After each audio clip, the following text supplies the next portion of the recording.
Hi, my name is Elfindah Princes, and today I'm going to bring on a special topic about power and leadership.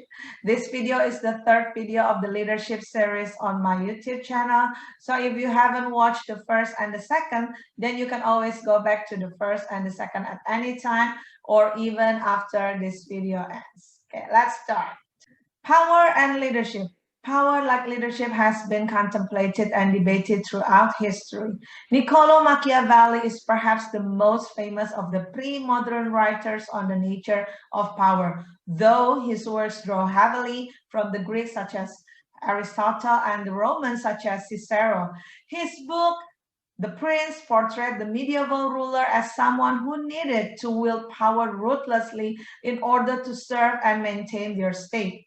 Much has been written about the true message of the prince and the extent to which it applies to modern leadership concepts, the struggle between virtue and subject freedom, as well as the necessities of order to preserve the organization, a topic that has recently resurfaced as a source of much debate. Of course, The Prince is a product of its time. It was written in 1516 when the Black Plague was still a plague in Europe, and almost all states were ruled by absolute monarchs.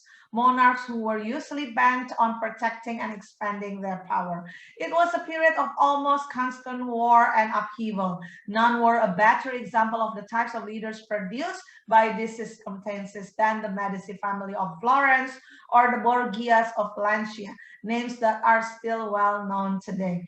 A contemporary of Machiavelli, Girolamo Savonarola, also lived in Florence under the Medicis, and in many ways, Machiavelli's words in The Prince decades later were to echo Savonarola. Savonarola in 1496 characterized leadership and followers as follows. The tyrant terrifies his subjects, spying balefully on the world from his strongly fortified palace.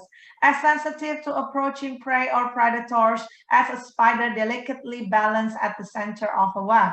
He dominates the life of all around him.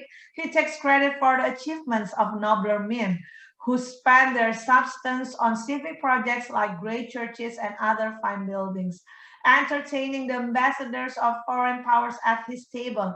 He makes decisions that affect the well-being of all of his subjects without consulting anyone except his favorites. He turns his entire state into a machine for his own profit and that of a few friends. And he does not shrink from robbing wealthy men of their possessions or pure young women of their virtue. All threats to his sole authority he resists with absolute ferocity. While few people today have heard of Savonarola, the name Machiavelli has become synonymous with a type of expedient politics, one that is willing to use any means without exception to achieve its self-serving goals.